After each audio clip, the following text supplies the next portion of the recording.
camera on and didn't realize the camera was on, the audio was on. So what we try, actually that is the first page. What we're trying to say is in different workplace, we do have a term called culturally diversity. So the culturally diversity is, the definition is differences in value, traditions, and belief within our workplace.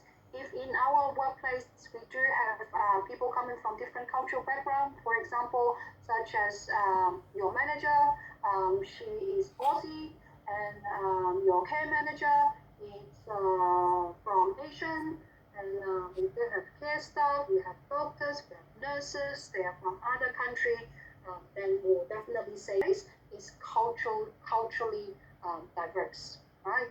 And another term is we have been keep mentioning, it is inclusive. Inclusiveness, that means is providing equal opportunities for participation for everyone. For example, your employer or your manager, they would expect to giving you opportunity to contribute onto your client's care and services, right? You will have chance to sit into the care meeting with the client and their family member, and you can share your ideas about how we're going to effectively supporting our clients. Or also, if you have any concern of the workplace, you can definitely raise this concern in the staff meeting, right? That is the opportunity, and that was also showing you how your workplace showing a inclusiveness, right? You would have an equality same as others to participate in this workplace, right? Even though your manager or your supervisor, every year when they do the staff appraisal with you, they will also giving you the opportunity to share how would you want to improve for the coming year in the workplace? What is your goal? What do you want to achieve in the workplace for the coming year? Right? That would be also showing an inclusiveness. And the following part on this slide is showing you what we can do to show our respect and also promoting diversity in our workplace. So promoting diversity is not only our employer's job and responsibility, it is for everyone. Yeah, it's everyone's responsibility to promote diversity, right, and inclusiveness in our workplace. So first stop point is showing you we need to accept and respect different ideas and also different backgrounds. We can't say, because you having different ideas and I don't agree with you, then you say something really disrespectful or not giving the opportunity for others to share their ideas. That is not right. Yeah. And as we mentioned so many times, we need to treat everyone equally. Yeah, regardless of their race, their gender, their status. Even though they are really rich, they're really wealthy, or they have a higher class of educations, or regardless any other reasons, we need to treat everyone as equal, right? And we need to value each other, each workers, their skills, their ability. Some of the senior staff, they probably have more experience than us, then we probably need to respect, we need to listen, we support. Even though some junior staff, it doesn't mean that they would not have any skills or ability, right? We still encourage junior staff to do as much as they can, build up their confidence, build up their skills. That would also showing a respect and inclusiveness as well. We can't say, because you are junior, you are the student nurse, you probably just stand and watch, you're not allowed to do anything. No, they will still giving you the opportunity to practice, right? And you also have the chance to speak up, right? If any senior staff are not treating you properly or not treating you fairly, or you feel like you're being discriminated when you're going for your work placement, definitely it's your right to speak up for yourself. Yeah? And also we want to value our inclusiveness in the workplace. What can we do? So we need to be open to everyone and promote equal access. Yeah? But that would be, we talking about culturally, right? Equal access. but definitely if you're in different role you're working in different role in the organization, you may not have some certain access to some level, but I mean in terms of culture, we need to promote equal access. And definitely we need to avoid any discriminations and stereotypes to any culture or any religions, um, and we always need to treat them as individual, right? And we have been talking about a lot about Australians multicultural, so I think it is good for us to start getting to know more about what's the diversity in Australia, right? So we have mentioned that Australia, we do have so many different cultural backgrounds, people working here, living here, um, um, also doing a lot of different things in the community or even our daily interactions, going for shopping, your neighbors, talking to your neighbors, all of those could show the diversity in Australia, right? And definitely in difference, those could strongly influence by your local community, yeah, your local environments, probably in your local community. There are a lot of, let's say, Italians. They love to live in the same community, or in some suburbs. Then you may have a lot of Chinese or Vietnamese or Indonesians, right? So it depends on the local environments, and also some of the states or territory. They may have a lot of their specific politics, right? Um, and um, and also their own history. They are attracting a lot of more immigrants love to live in that certain area, etc. Yeah, and also some of the suburbs or some of the councils, they are really spending a lot of their focus on different traditional events, right? Supporting for different cultural background that would also attracting more people probably love to living in those area, right? And the following slide is going to showing you some figures, some data that is from 2021, yeah, from the Australian government's release some of the data. Here is showing you like 27.6% of the population were born in overseas. That is from the government's data. So you can see that is large amount. That's a large number, 27.6%. And also 61,860 international visitors were in Australia during the census collection period. So there's quite a lot, yeah. And the top 5 language used at home, other than English, they were Mandarin, Arabic, Vietnamese, Cantonese, and Punjabi. So that is 0.9% as well. And the top 5 ancestry were English, 33.33%, Australian, 29.9%, Irish, Scottish, and Chinese as well, right? So you can see how we say multicultural in Australia. And also the top 5 religions were, some of them are no religions, 38.9% Catholic. So we do have 20% of Australian, they are Catholics or Anglicans, Islam, and Hindu, right? So 22.7%. Right, so you can see those data is showing us that some statistics about Australia's multicultural. I would also really keen to show you guys a video about a Australian's immigration history. Yeah, I think that would help you to understanding more why Australian is become the country, the multicultural country, like what you can see right now. It's really closely related to the immigration history of Australia. So let me share that with you guys. Give me 1 second. This video is actually from the SBS. Let's see if I can. Yep. Just want to share.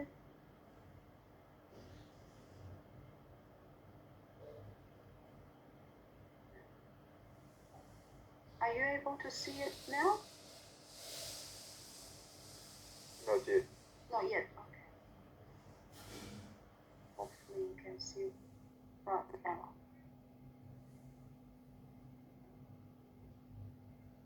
Yeah? You able to see it? Yeah, but it's not full screen. Not full screen. Let me see if I can make it as full screen. One new person arrives in Australia every 57 seconds. Our population's now at 25 million, and a main driver for that has been immigration. But Australia's new person arrives in Australia every 57 seconds. Our population has changed a lot over time, and a main driver for that has been immigration legislation. But Australia, so how do we get towards immigration? It's really... Oh.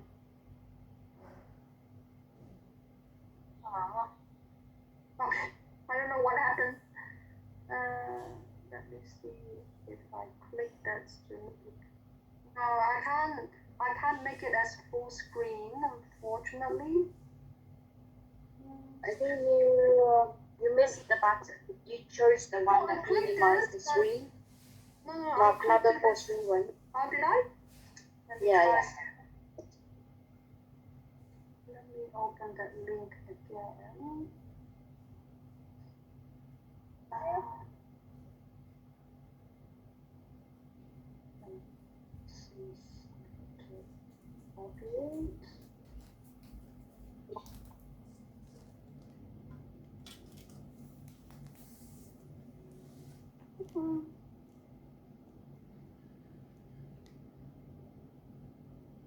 No. Why it doesn't show you the page?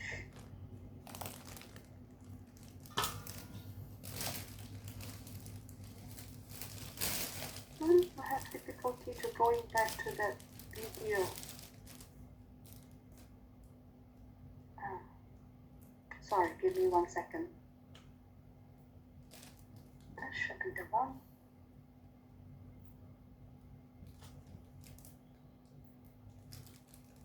No. That's strange. Put it again.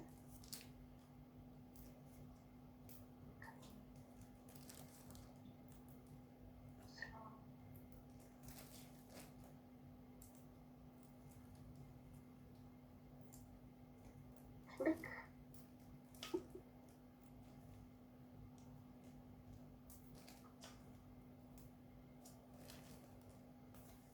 So which one would be the enlarged one?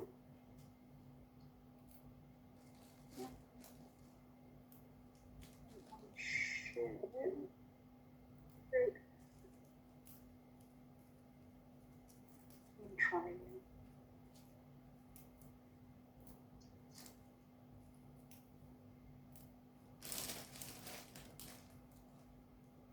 Oh, I know. That is not the right one. Are you able to see the slides or no? I mean, not the slide, the video. Yeah, and now it's full screen. Is it now the full screen? Yes. One new person arrives in Australia every 57 seconds. Our population's now at 25 million, and a main driver... It's not moving. Oh, it drives me crazy. Okay. I'll slow down. Sure, okay.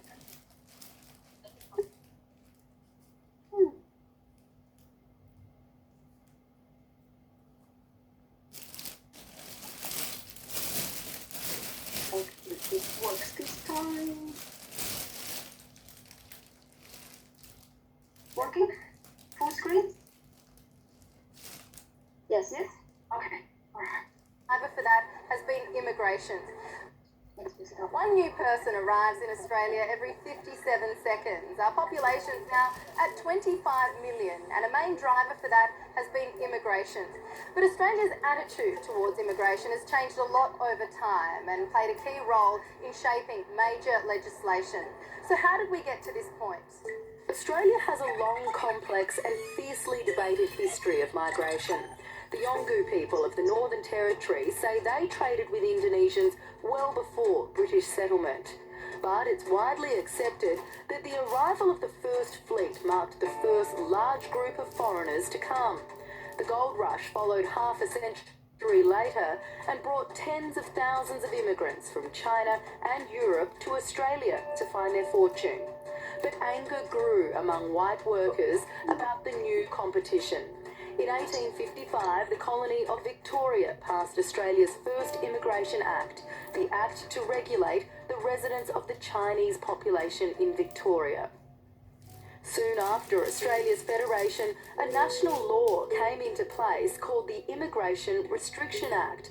The Act formed the basis of Australia's so-called White Australia policy. Japan had struck. The Japanese horde poured southward. War lapped the shores of Australia.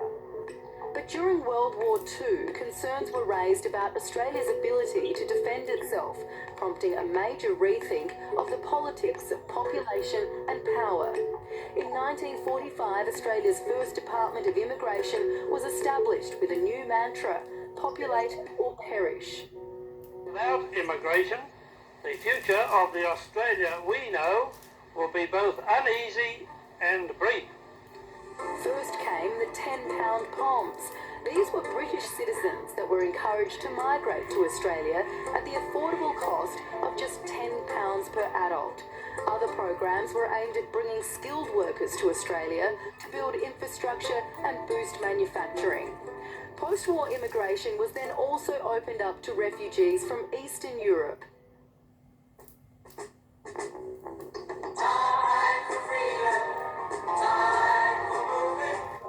In 1973, the Whitlam government officially scrapped the White Australia policy, opening our doors to citizenship from anyone, regardless of skin colour. The Racial Discrimination Act was passed in 1975.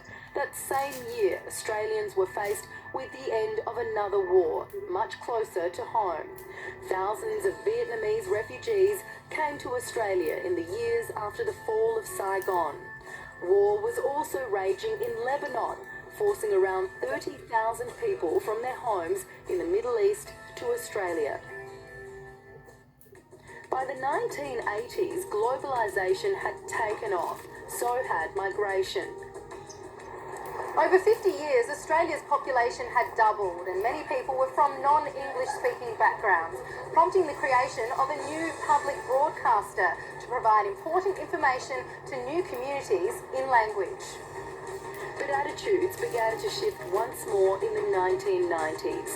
In 1985, there were only 5 people in detention centres, but by 1992, there were more than 400. The Keating government introduced mandatory detention for all illegal boat arrivals in 1992. We will decide who comes to this country and the circumstances in which they come. In 2001, the Tampa affair led to the Howard government passing a series of laws that allowed them to send asylum seekers offshore for processing. Meanwhile, in Canberra, a new politician from Queensland shot to prominence with her maiden speech. I and most Australians want our immigration policy radically reviewed and that of multiculturalism abolished. I believe we are in danger of being swamped by Asians. But Australia's immigration policy continued to embrace multiculturalism, and more new Australians arrived from China, India and the Middle East. More than 100,000 people from all over the globe are welcomed here every year, making the debate about population and migration policies a key issue for voters this election.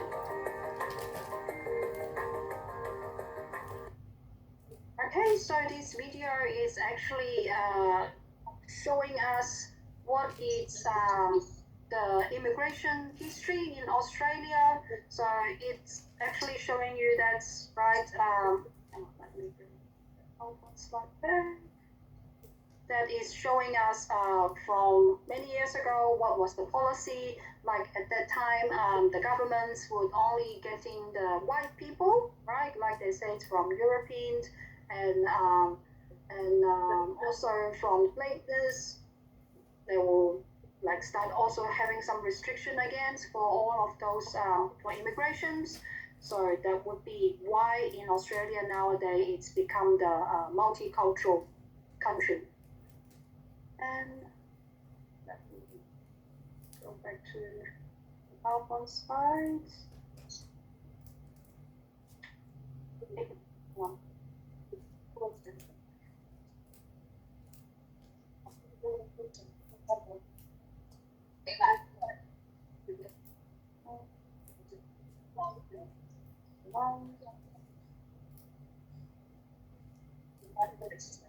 Are you able to see the PowerPoint slides again? Yes. Okay, seems it's working fine for me today.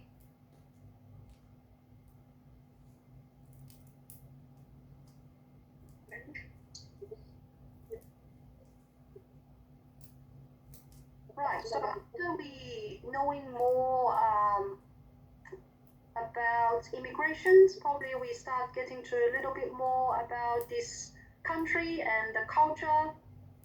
That would be showing you guys here. Right, so the Western culture. So you all know that Australia, it is they're using like they're part of using Western culture.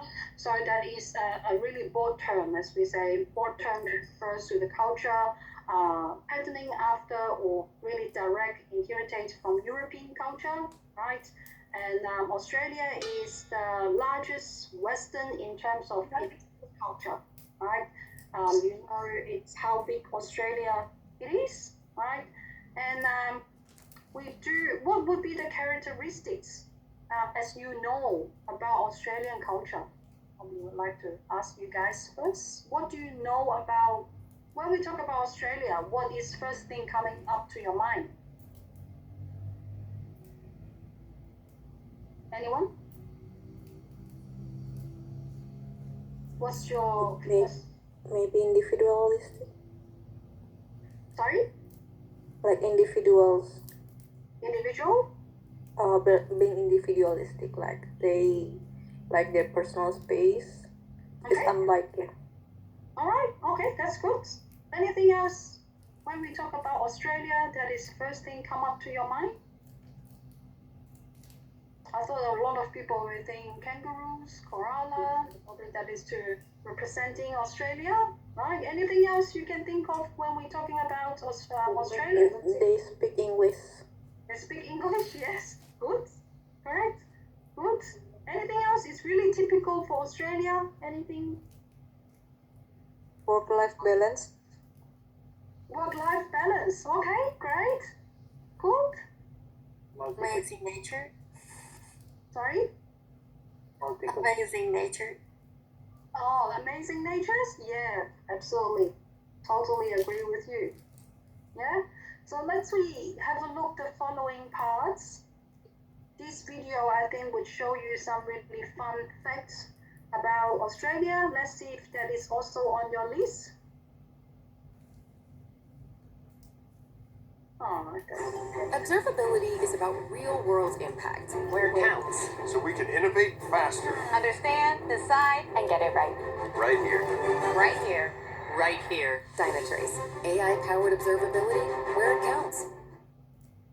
Hi, my name's Ravi and I'm the founder of Search Property. We're not your average buyer's agency. We only focus on property investors. We're trying to go out there, buy the right properties at the right price, and most often that is off market. We do all the research, negotiating, and the heavy lifting. We're definitely not your 1 or 2 person team that started a buyer's agency yesterday. We've been here operating in Sydney for over 5.5 years, and we've helped over 2,500 search property clients. So if you're serious about investing the smart way, outperforming the market year on year, then definitely go ahead and book in a call below.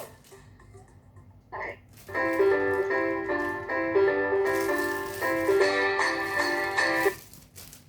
Good day, mate, and Welcome to Australia, officially the Commonwealth of Australia, home to the kangaroo, the koala, the boomerang, Sorry. and some of the most stunning coastlines you'll ever come across.